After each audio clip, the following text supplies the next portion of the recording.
Ang kwento ng mga paniki sa gabi. Dati raw, mahigpit na magkagalit ang mga ibon at mga hayop lupa.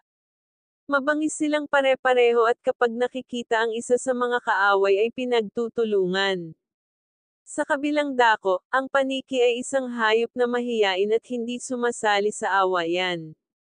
Iniiwasan niya ang ibon at pati ang mga hayop lupa. Ngunit isang umaga hindi niya naiwasan ang isang leon. Sa pamamasyal niya sa malapit sa kuweba, biglang may lumabas na leon. Akma na siyang papatayin nang nagsalita siya. Huwag!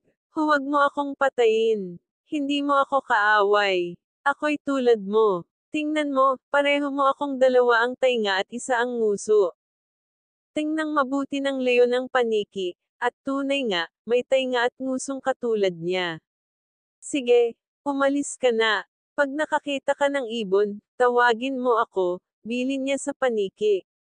Isang hapon, nasalubong naman ng ibon ang agila. Hinawakan siya nito ng malalaking kuko. Huwag mo akong saktan, iyak niya. Ako'y ibong tulad mo. Masdan mo't may pakpak rin ako.